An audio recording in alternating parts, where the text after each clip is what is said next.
공수처의 지난 금요일 체포영장 집행이요. 한남동 회군이다 이런 단어까지 쓰이면서 이런 표현으로 인해서 조롱받는 분위기도 드러나고 있습니다. 박종준 경호처장 대통령 경호처 창석 61년 만에 처음으로 카메라 앞에 서서 입장문을 냈는데요. 들어보겠습니다.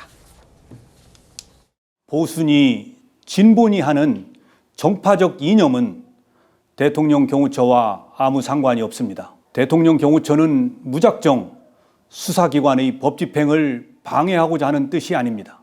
지금 윤석열 대통령은 비록 탄핵소추안이 국회에서 가결된 상태이지만 주권자인 국민의 손으로 뽑은 현직 대통령이 분명하고 법이 정한 대로 그에 상응한 경호를 받고 있습니다. 사법 절차에 대한 편법, 위법 논란 위에서 진행되는 체포영장 집행에 대해 대통령의 절대 안전 확보를 존재 가치로 삼는 대통령 경호처가 응한다는 것은 대통령 경호를 포기하는 것이자 직무유기라고 판단하였습니다. 만약 이러한 판단에 오류가 있다면 저는 어떠한 사법적 책임도 감수하겠습니다. 일부 언론과 정치권에 요청합니다. 더 이상 대통령 경호처가 개인 사병으로 전락했다는 모욕적인 언사를 삼가 주십시오.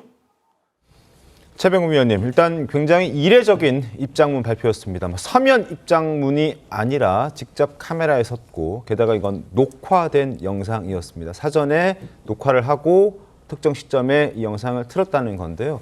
어떤 목적으로 또 어떤 이유로 저런 입장을 경호처장이 직접 냈을까요? 대통령 경호처는 경호처법에 따라서 현직 대통령의 경호를 계속 할 수밖에 없다. 네.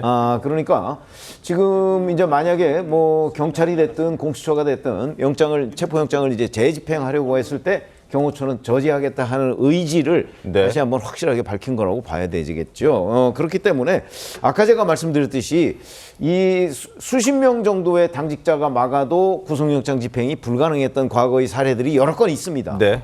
그러나 경호처가 저런 식으로 하는 걸 이제 사법적으로 나중에 문제를 삼아서 뭐 처벌하는 건 별개의 문제고 현재 경호처가 경호처법에 따라서 맡겠다고 하면 현실적으로 영장 집행은 체포영장이든 구속영장 집행이든 대단히 어려울 것이다. 그렇기 때문에 뭐 공수처든 경찰이든 경호처하고 좀 더 협의를 해보고 현실적인 판단을 하는 것이 어떤가 하는 게 제가 말씀드리는 겁니다.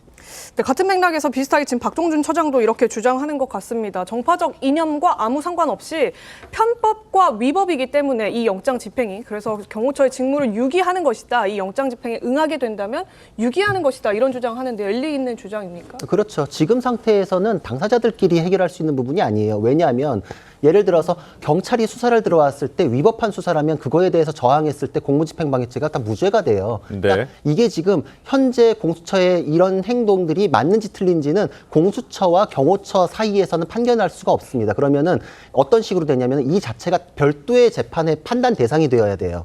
예를 들자면 경호처가 수색에 대해서 불허했다라는 처분이 나왔으면 그 처분에 대해서 취소하는 소송을 걸어가지고 뭐가 맞냐, 어떤 형법 조항이 우위에 있느냐 이런 것들을 따지는 절차를 거치든지 아니면은 마가선거에 대해서 공무집행방해나 이런 것이 문제가 됐을 때 그거에 대해서 유무죄를 다투는 별도의 형사 절차가 진행되든지 그거는 판단 대상이 되거든요. 근데 영장은 체포에 불응하니까 영장을 발부한다. 딱 그거밖에 없어요. 근데 거기에 대해서 형사소송법의 수색 조항을 제외한다라는 거는 A에 대해서 판단해 주세요. 그랬더니 B, C, D에 대해서 적어놓은 거거든요. 네. 그거는 의미가 없어요. 그렇기 때문에 그걸 적어놨다 그래서 영장에 의해 가지고 무조건 다 따라라 그러면은 공수처는 내가 오히려 나중에 직무유기가 문제될 수 있는 상황이 된다. 위법하기 때문에 직무유기가 될 수 있다. 법적 판단은 그 어떤 것도 판단 자체가 심판 대상에 대해서 나오지 않았으면 의미가 없기 때문에 그건 법적으로 당하는 거거든요. 그러니까 기관끼리의 주장은 지금 주장으로 부딪히는 거지 영장에 의해 가지고 이 형사소송법 조항이 배제됐다 이렇게 볼 수 없기 때문에 따를 수 없는 겁니다. 이번에 그 이의 신청하기 결국에는 아까 말씀 주셨듯이 기각이 됐잖아요. 그 형소법 110조, 111조 예외 조항으로 둔 것이